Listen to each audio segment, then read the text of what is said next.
Good evening everyone. आज मैं अगले टॉपिक को लेकर नए टॉपिक के साथ आपके बीच हूँ।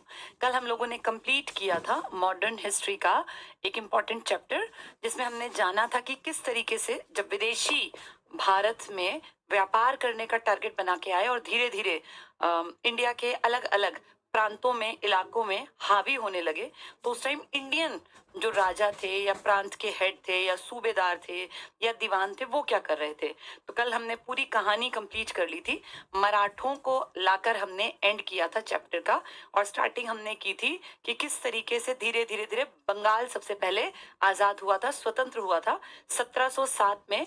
किसकी डेथ के बाद, औरंगजेब की मृत्यु के बाद महज 10 साल बाद ही जो बंगाल का हेड था उसने कहा था कि मैं यहाँ का सिर्फ दीवान नहीं हूँ, मैं इस पूरे प्रांत का सूबेदार हूँ। तो सूबेदार मतलब इस सूबे का हेड। और फिर उसने कहा था टैक्स कलेक्ट करके भी मैं दिल्ली नहीं भिजवाऊंगा, क्योंकि अब दिल्ली में इस लायक लोग नहीं है कि वो यहाँ के कलेक्शन के ऊपर काम करें। और देखते ही देखते 1717 से ये कहानी स्टार्ट हुई। फिर हमने पढ़ा था 1724 में एक स्वतंत्र इलाका बना था, हैदराबाद नई रियासत बनी थी, जो ऊपर से दिल्ली से भाग के एक आदमी ने, निजाम उल मुल्क ने बनाई।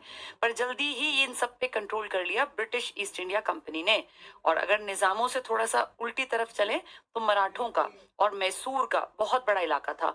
मराठे लंबे टिके क्योंकि मराठों का बेस बना के छोड़ दिया था शिवाजी ने।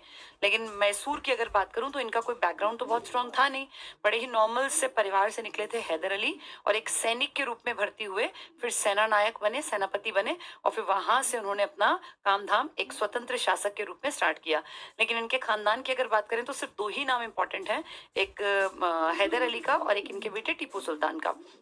टीपू सुल्तान की हत्या कर दी गई 1799। तो इनका कोई बहुत लंबा चौड़ा इतिहास नहीं है, लेकिन इतिहास में नाम दर्ज है क्योंकि काम किया। वहीं अगर मराठों को हमने पढ़ना शुरू किया था तो हमने 1627 में शिवाजी का जन्म पढ़ा, यानी जिनकी बातें कर रहे हैं इनसे सबसे पुराने। भाई बंगाल की बात हम करते हैं 1707 के बाद की, इसकी हैदराबाद की बात करते हैं 1724 के बाद की, जो मैसूर का इलाका है इनकी बात करते हैं 1761 की। लेकिन जब हम बात करते हैं शिवाजी की तो हम बात करते हैं 1627 की।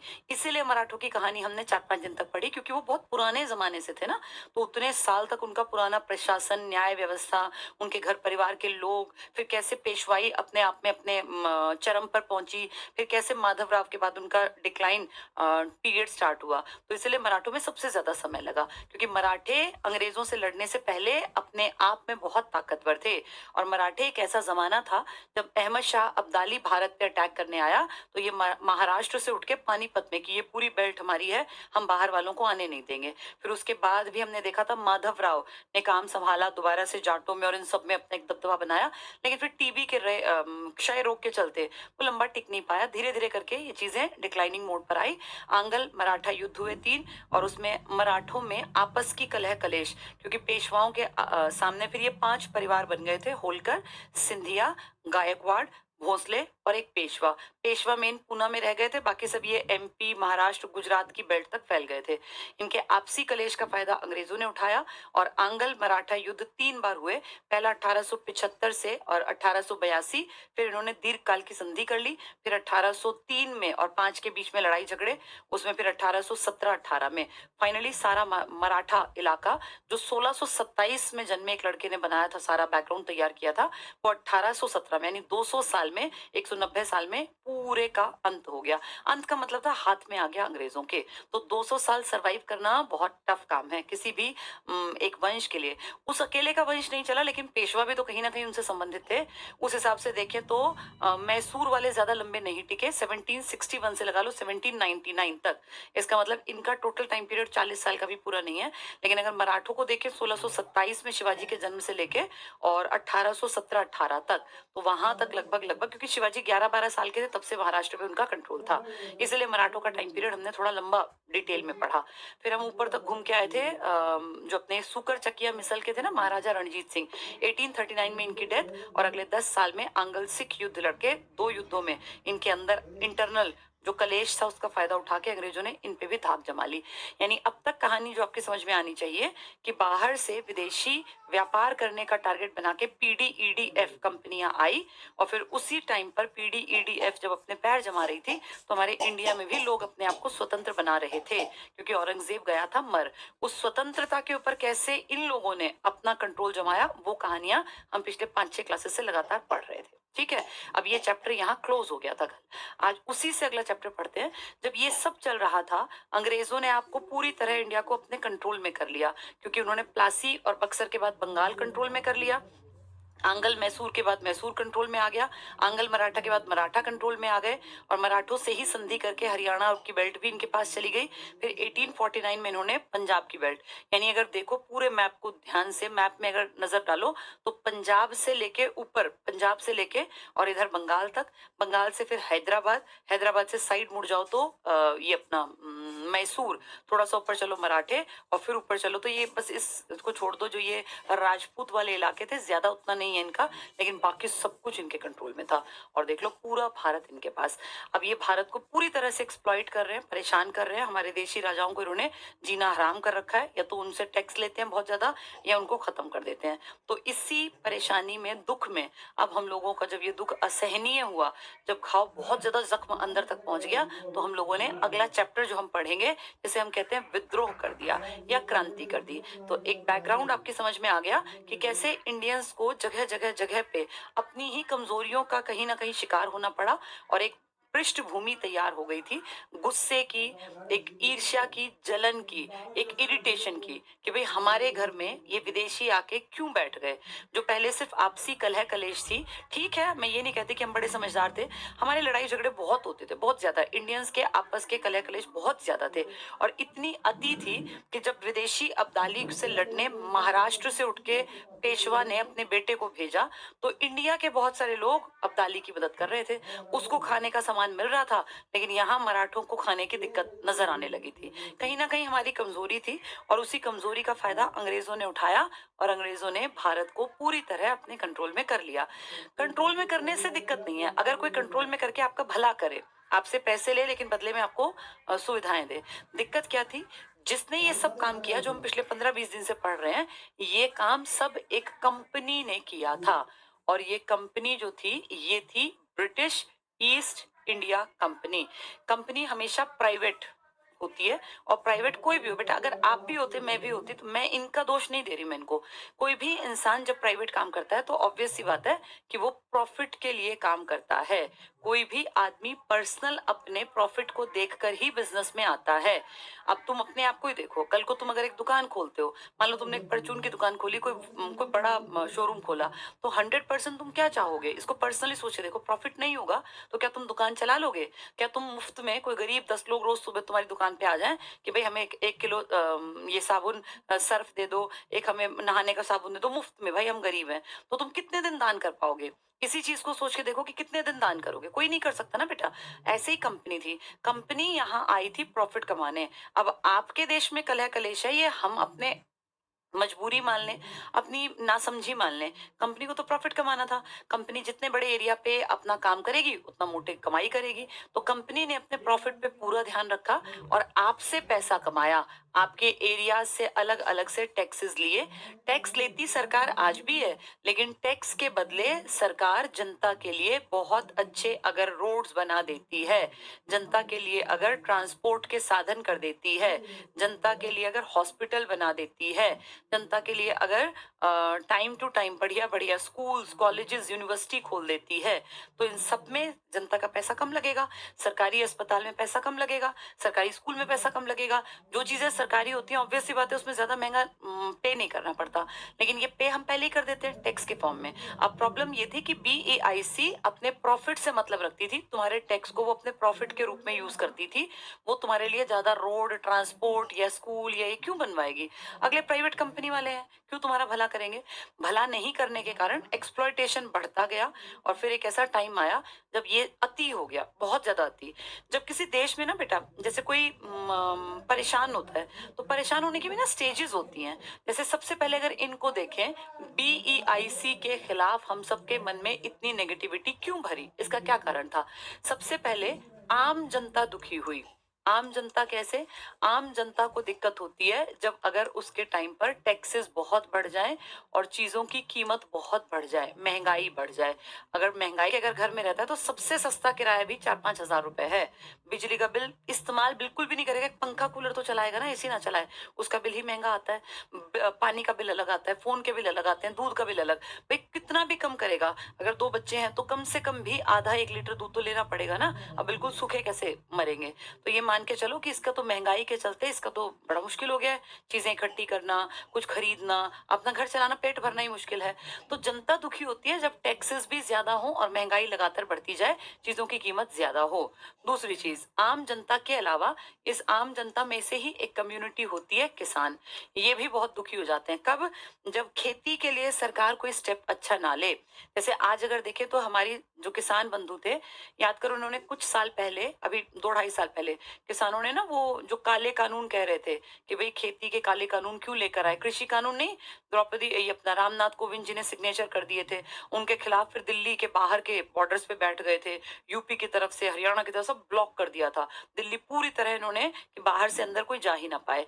तो जब ये किसान दुखी होता है ना, किसान के दुखी होने का कारण है कि भैया सरकार ने इसकी खेती के लिए कोई अच्छी सुविधा नहीं दी। खेती के लिए सरकार क्या कर सकती है, या जो इनसे टैक्स लेता है, भाई सिंचाई के लिए नहर बनवाओ।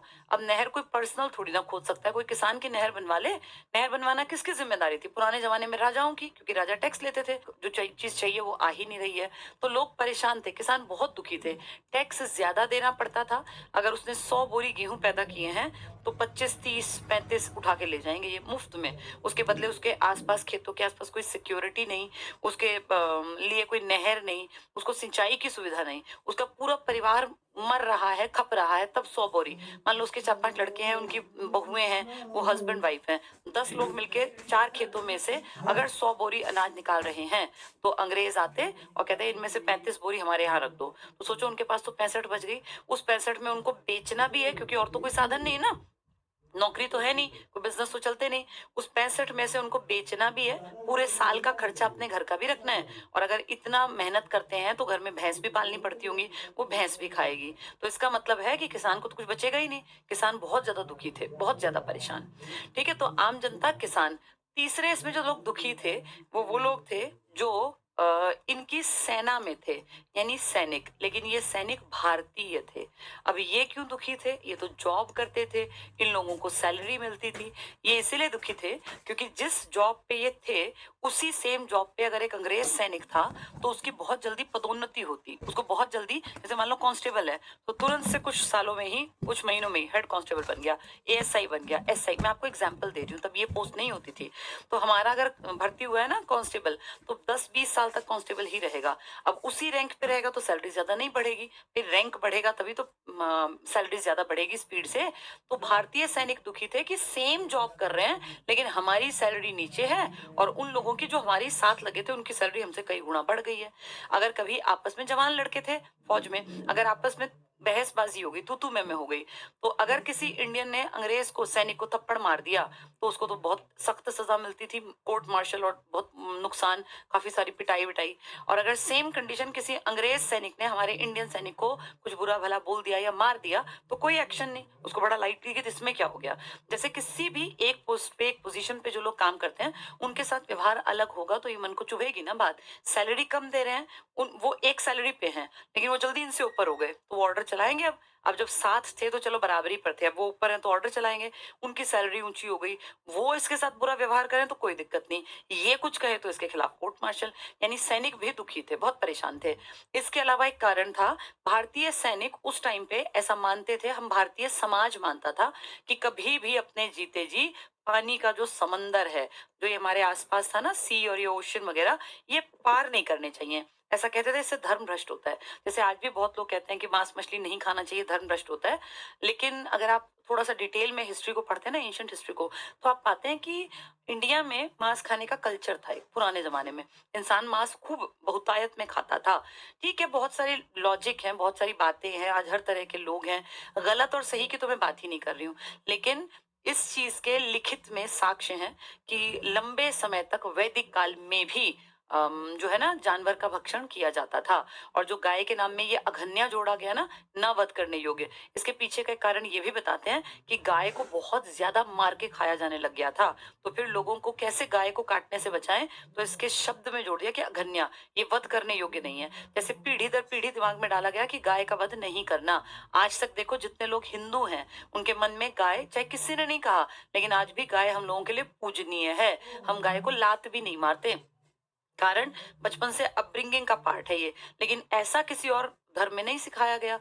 इसका मतलब सही और गलत जो है ना, वो बाद में डेवलप किए गए, पहले तो सब चीजें बराबर थी। वापस आते हैं, तो इसका मतलब भारतीय सैनिक उस जमाने में, भारतीय समाज ये मानता था कि जो पानी या समंदर पार कर गया उसका धर्म हो जाएगा भ्रष्ट। अब इंडिया के सैनिकों को, क्योंकि अंग्रेजों की बीईआईसी तो आसपास भी, तो हमारे हमारे नहीं, अपने पड़ोसियों पे भी तो राज करने का प्लान था। तो वो क्या करते, कभी इन लोगों को यहाँ से इस तरफ भेज देते, कभी यहाँ से पानी क्रॉस करा के श्रीलंका भेज देते, कभी यहाँ से पानी क्रॉस करा के कहीं और, कभी द्वीप पर। तो ऐसे पानी आर पार क्रॉस करना, सैनिकों के मन में ये आता कि यार इन लोगों की छोटी छोटी गलतियों से हमारा धर्म भ्रष्ट हो रहा है। अब वो इस बात को अगर डिनाई करें, मना करें, तो उनको कोड़े पड़ते थे, उनकी पिटाई होती थी, नौकरियों से निकाल दिया था पीट पीट के। मतलब उनको ये फील कराया जाता कि तुम गलत कर रहे हो। तो अपने जो बॉस है, जो हेड है, इनके सामने नो नहीं बोलना होता। ये नियम आज भी है। फौज में ना नहीं होती। फौज में जब जो लोग हेड होते हैं ना बेटा, फौज का सख्त नियम होता है, जब लड़ाइयों पे जाते हैं ना, तो सामने बॉस ने जो कह दिया, आपके टुकड़ी के हेड ने जो कह दिया, चाहे आपको दिख रहा है कि मेरे बाहर निकलते ही मैं मरूंगा, लेकिन अगर आपके हेड ने आपको फौज में, किसी आर्मी, एयरफोर्स, आईटीबीपी, किसी में भी है, उसने कह दिया कि बाहर जाओ, तो आप ना नहीं कर सकते। फौज में यही सिखाया जाता है कि ऑर्डर इज ऑर्डर। आपके मन में कोई बात है, आप डिस्कस नहीं करेंगे, वहां मैदान में जो जो हेड ने कह दिया आपको वो करना है। तो ये लोग बेटा अपनी चीजों को बड़े पक्के होते हैं। तब भी ऐसा ही था, कह दिया ये क्रॉस करना है तो करना है। लेकिन वो करने के बाद उनके मन में एक हमेशा रहता था कि इस अफसर ने हमारा धर्म भ्रष्ट करा दिया। अब सेना को कहीं भी भाई बर्मा जाना है, मान लो केरला से बर्मा की तरफ जाना है, तो ये थोड़ी ना कि अंदर अंदर जाएंगे, सीधे पानी के जहाज में बैठाएंगे और बर्मा उतार देंगे। भाई बंगाल की खाड़ी से जाना आसान है, लेकिन उस खाड़ी में जाने के टाइम पर हर सैनिक के मन में आता कि भाई मैं अब कुछ कह तो सकता नहीं, लेकिन मेरा धर्म भ्रष्ट हो गया। वो अपने आप में गिल्ट से भर जाता था। तो सैनिक बहुत दुखी थे।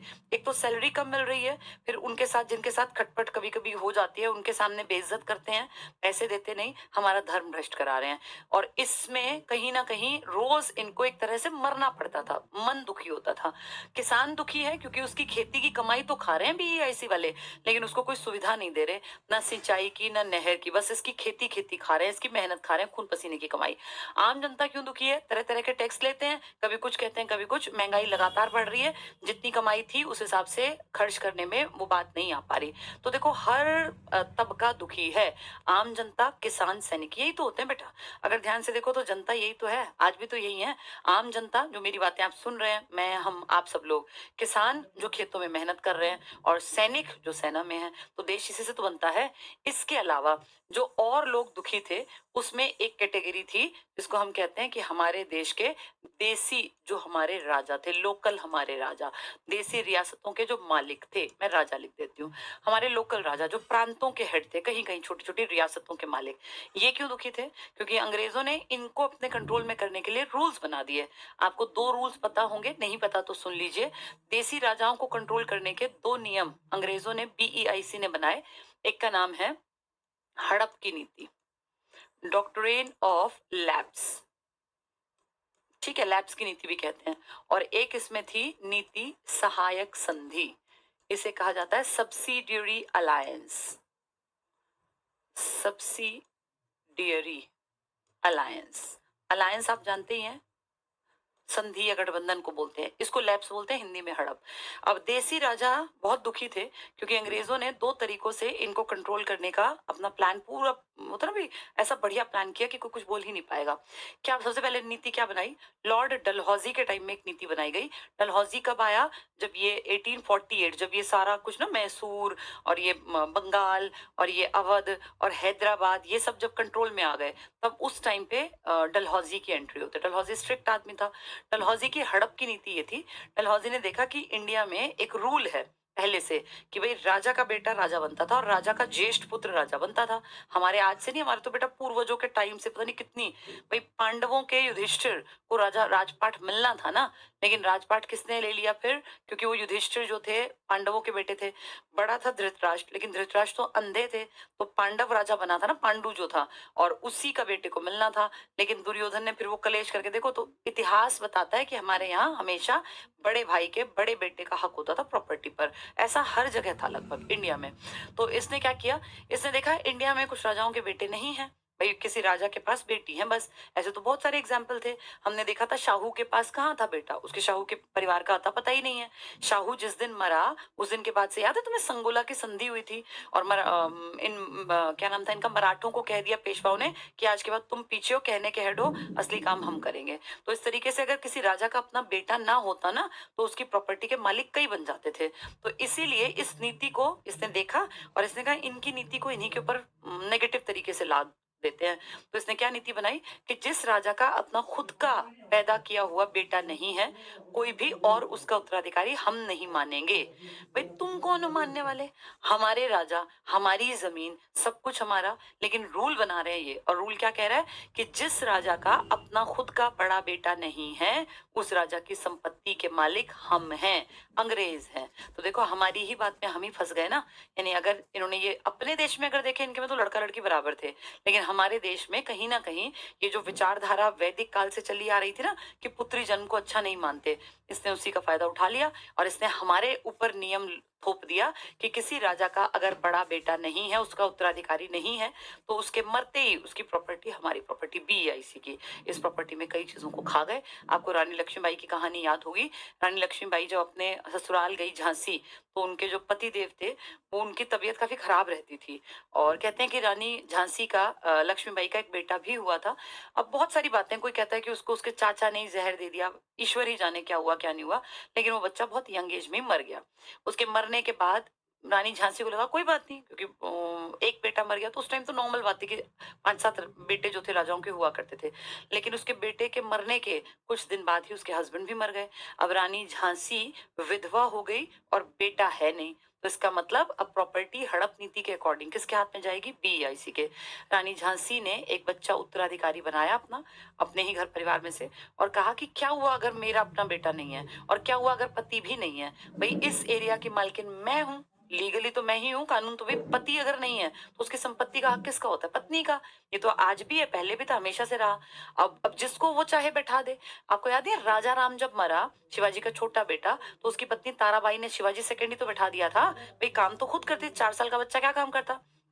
तो रानी झांसी ने कहा कि क्या हुआ अगर पति नहीं है, बेटा नहीं है, मैंने गोद ले लिया, मैं अपना काम खुद संभालूंगी, मेरे हस्बैंड का सारा काम काज है। तो इस बात पे फिर याद करो, रानी लक्ष्मीबाई के साथ युद्ध हुआ था और फिर उनको अपना एरिया छोड़ के भागना पड़ा था, क्योंकि ये तो मारने के लिए आ गए थे। बाद में वो भाग के फिर उन्होंने कहीं कहीं शरण ली, फिर एक दोबारा से सेना हुई, फिर 57 की क्रांति में फाइनली लड़ते हुए यूरोस के साथ लड़ते हुए वो शहीद हो गई थी, या कह लीजिए वीर गति को प्राप्त हुई थी। ठीक है, तो एक नीति थी हड़प की नीति। सहायक संधि क्या थी? बहुत चालाकी से अंग्रेजों ने हमारे ही देश के ऊपर एक बोझ थोप के अपने आप को फ्री कर लिया। क्या बोझ था ये? इसने कहा, राजाओं के सामने एक ऑप्शन रखा कि जो इंडियन राजा हमारे साथ हाथ मिलाना चाहें, उनको हम गारंटी देंगे कि उनका पड़ोसी उनके ऊपर अटैक करेगा तो हम आके आगे खड़े हो जाएंगे, उस राजा को बचा लेंगे। अब सोचो, हमारी ये कमजोरी थी कि हम इंटरनली कमजोर थे, हम लड़ते थे आपस में, और इसी बात का फायदा अंग्रेजों ने उठाया। उन्होंने कहा कल को आपके अड़ोसी पड़ोसी आपके ऊपर अटैक करेंगे तो आप हमारे साथ पहले हाथ मिला लो, कुछ नहीं करना, बस आपके ऊपर ही हो जाएगा। भाई इन्होंने सहायक संधि कर ली, सब्सिडियरी। तो हमारे राजाओं ने कहा ठीक है हम तो राजी हैं, पर करना क्या पड़ेगा? बोले कुछ नहीं करना, बस हमारी फौज को तुम रख लेना। तो ठीक है रख लेंगे, ये रख तो लेंगे, लेकिन लेकिन उस फौज का खाना, पीना, पहनना, ओढ़ना, अस्त्र-शस्त्र खर्चा माँगता है। ये खर्चा उस राजा को करना पड़ेगा। अब सोचो वो अपनी जेब से खर्च कर रहा है, लेकिन सेना जो पल रही है वहाँ, वो बीईआईसी की है। अगर किसी दिन उस राजा ने उस फौज को यूज़ करना चाहा, तो फौज राजा को कहेगी हम तेरी बात नहीं मानेंगे, हम फौज हैं बीईआईसी की। यानी अपनी जेब से उनका पेट भर रहा है, अपने घर से उनको रोटी दे रहा है, और जिस दिन ज़रूरत पड़ी तो फौज कहेगी बीईआईसी जो कहेगी हम वो करेंगे, तेरी बात नहीं मानेंगे। तो इससे तो बढ़िया बेटा अपने खर्चे पे अपनी सेना ना पाल ले। अंग्रेजों की सेना पाल के क्या मिला? लेकिन ये तरीका था। अंग्रेजों ने हड़प के साथ-साथ सहायक संधि, लॉर्ड वेलेज़ली लेकर आया था सहायक संधि, और लॉर्ड डलहौजी की थी हड़प की नीति। इनके नाम के आगे लॉर्ड पता है क्यों लगाते हैं? क्योंकि ये लोग अंग्रेजों की पार्लियामेंट के 2 पार्ट हैं, एक हाउस ऑफ कॉमन्स, एक हाउस ऑफ लॉर्ड्स। ये हाउस ऑफ लॉर्ड्स से आते थे, जैसे आज कोई हमारा राज्यसभा से चला जाए, ऐसे। तो इन सब के नाम के आगे लॉर्ड लिखते थे इसी कारण से। तो लॉर्ड डलहौजी ने हड़प की नीति बनाई और लॉर्ड वेलेज़ली ने सहायक संधि। सहायक संधि में सेना खा रही है, पी रही है, पल रही है, मजे कर रही है और सारे खर्चे करवा रही है हमारे लोकल राजा के। और बात किसकी मानेगी? अंग्रेजों की। तो हमारे लोकल राजा इस मामले में तो बेवकूफ कहलाए। भैया तुम अपनी जेब से सब खर्च कर रहे हो और ये फौज किसकी बात मानने वाली है? बीआईसी की। इससे बढ़िया तुम अपनी फौज को खिला लो, अपनी फौज का साइज बढ़ा लो, कम से कम तुम्हारी बात तो मानेगी। तो हम तो बेटा दोनों तरफ से बेवकूफ बन गए। हड़प की नीति में भी हम बेवकूफ बने। प्रॉपर्टी हमारी, राजा हमारा, रानी हमारी, लेकिन प्रॉपर्टी के मालिक बन गए अंग्रेज। क्यों? क्योंकि इनका बेटा नहीं है। तो बेटा नहीं है तो क्या हुआ? बेटी है, चाचा की बेटी है, मामा की बेटी है, बुआ की बेटी है, भाई का बेटा है। लेकिन नहीं, वो कह रहे हैं उत्तराधिकारी सिर्फ वो होगा जो उस बड़े राजा का बड़ा बेटा होगा। भाई ये डिसीजन लेने वाले तुम कौन हो? प्रॉपर्टी है हमारी, हम अपनी प्रॉपर्टी को चाहे आग लगाएं। आज अगर देखें कोई अपनी प्रॉपर्टी को ना देके सीखो तो कोई कुछ बिगाड़ सकता है क्या? लीगली हर आदमी जिसने प्रॉपर्टी कमाई है अपनी प्रॉपर्टी को चाहे तो वो अनाथ आश्रम में दान करे, अपने बेटे को दे, अपनी बेटी को दे, अपने बहू को दे, किसी को ना दे, किसी ट्रस्ट बना दे, सबकी मर्जी है। आज अगर देखें तो अपनी प्रॉपर्टी पे अपना हक है ना सबका, जिसके पास कागज है प्रॉपर्टी के। उस टाइम पे ऐसा नहीं था। तो ये 2 नीतियाँ थी। इस तरह से ना बहुत लोग दुखी थे। अब सोचो हमारे राजा भी दुखी हैं। तो हमारे राजा दुखी हैं, हमारे सैनिक दुखी हैं, सैलरी कम मिलती है, ना इनको पदोन्नति मिलती, इनको कभी भी क्रॉस करा देते हैं। किसान दुखी हैं, टैक्स ज्यादा है, खेती की कोई सुविधा नहीं दे रहे, नहर नहीं निकाल रहे, सिंचाई से मतलब नहीं है, कभी फसल खराब होगी तो भी टैक्स मांगने लगते हैं। आम जनता दुखी है, टैक्स खूब दे रही है, महंगाई बढ़ रही है, लाइफ जीना बड़ा मुश्किल है। यानी इस देश का हर आदमी दुखी है। राजा से लेके, किसान से लेके, आम आदमी से लेके सैनिक तक सब दुखी हैं।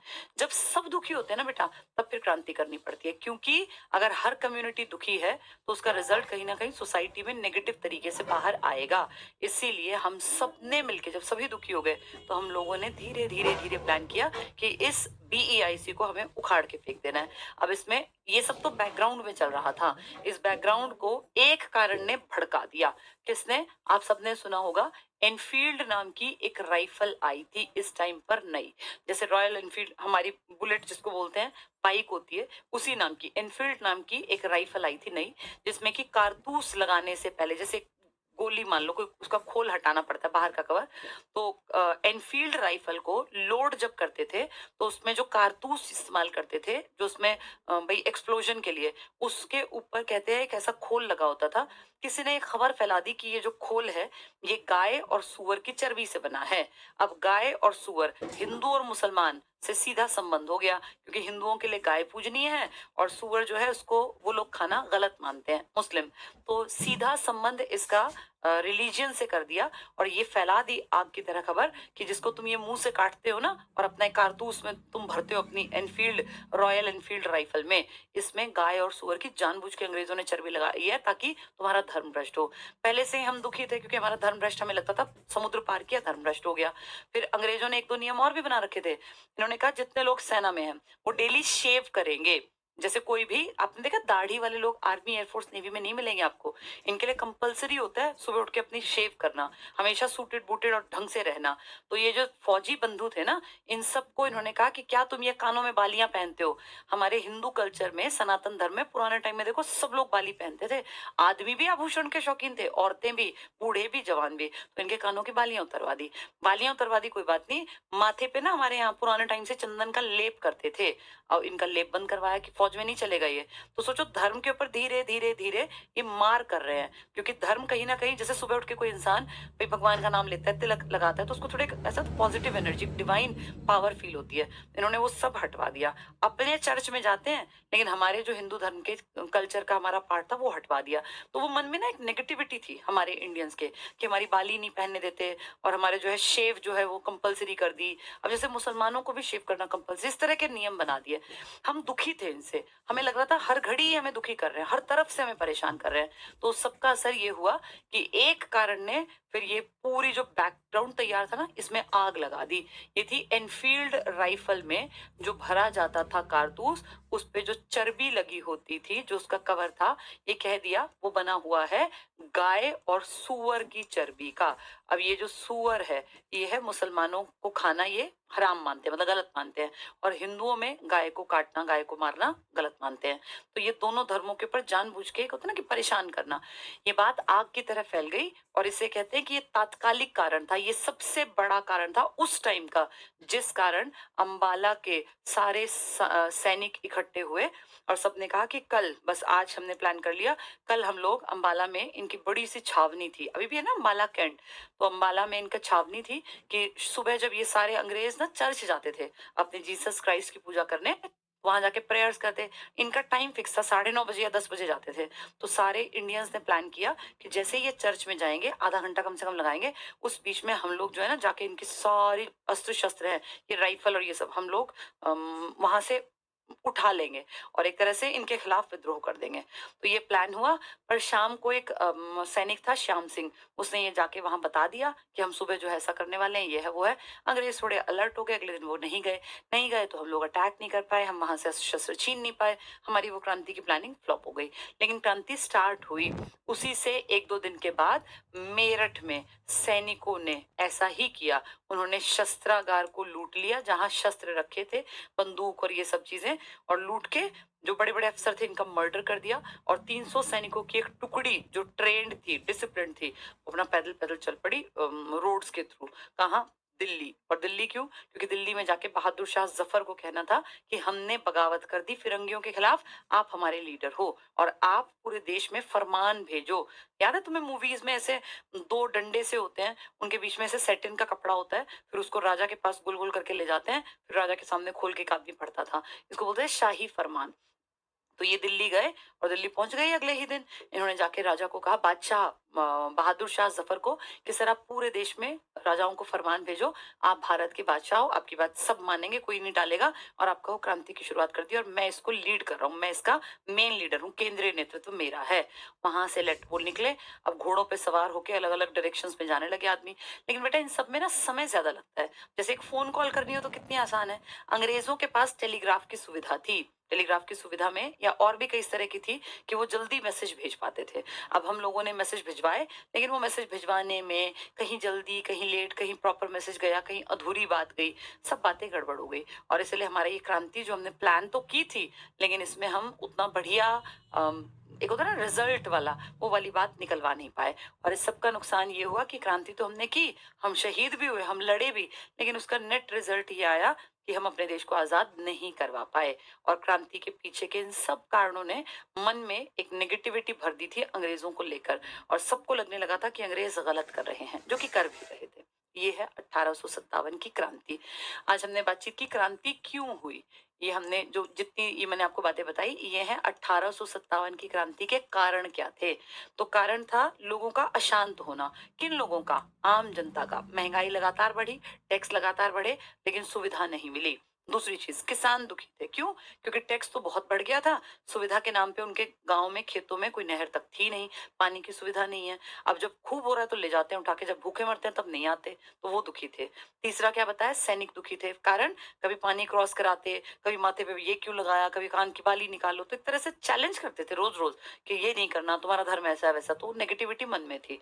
और चौथा क्या बताया मैंने कि जो ये किसान है, सैनिक है, सबसे इंपॉर्टेंट तात्कालिक कारण क्या था? वो उस टाइम पे रॉयल एनफील्ड जो राइफल आई थी, इसके कारतूस को मुंह से काटना पड़ता था, जिसमें क्या फैल गई बात कि इसमें गाय और सुअर की चर्बी है। और जो शुरू होनी थी क्रांति अंबाला कैंट से, वो आगे जाके मेरठ कैंट से। फिर ये कहाँ गए? दिल्ली। दिल्ली में बहादुर शाह जफर। अब ये बहादुर शाह जफर कौन है? बहादुर शाह जफर औरंगजेब का वंशज है, बहादुर शाह जफर। लेकिन बेटा ये कमजोर है। अब ये खुद बुजुर्ग हो गए हैं, काफी बुजुर्ग हो गए हैं, और इनके बस की अब लड़ाई झगड़े प्लानिंग्स और ये सब चीजें हैं नहीं। ये किस खानदान के हैं? जिस खानदान में कभी बाबर ने काम शुरू किया था, ये उनका ब्लड है। ये घटना कब की है? 1526 की। और ये जो बात बता रही हूँ ये 1857 की।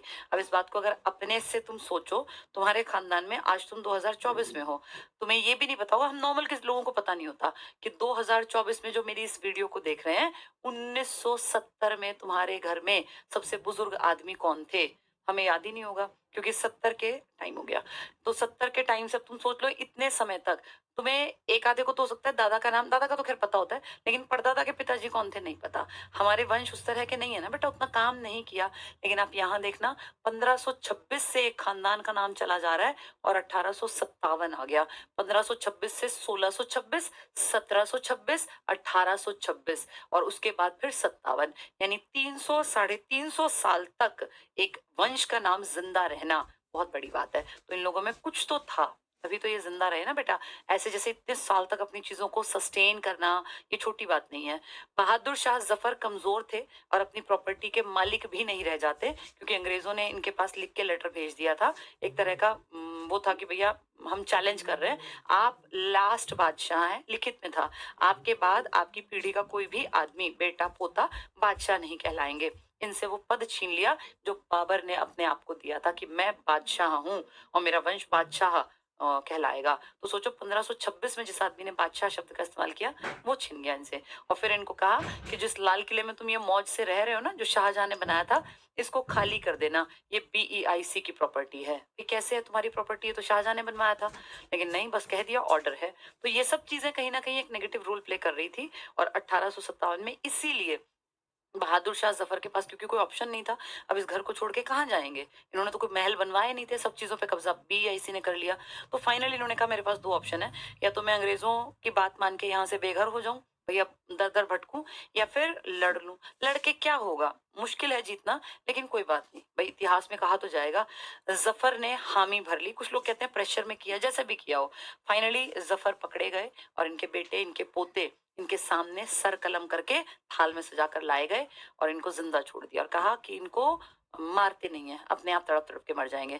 और ये सच बात साबित हुई, क्योंकि जफर जिंदगी के लास्ट मोमेंट पर इतने दुखी थे, परेशान थे। और एक बादशाह जिसके कि दादा परदादा के पिताजी बहुत बड़े आदमी थे, उनकी जो लास्ट सांस थी वो एक कार जहाँ खड़ी होती है गैरेज, वहां निकली, बहुत भयानक तरीके से। तो देखो समय का फेरा है, कुछ नहीं पता कौन कब कहाँ कैसे जिंदगी जिएगा। चलो, आज हमने 57 की क्रांति का बैकग्राउंड सुन लिया। कल इसको पढ़ेंगे और पढ़ के इसको जैसे किताबी भाषा में, ताकि हम लोग एग्जाम के लिए तैयारी कर लें। चलो, थैंक यू। Bar bar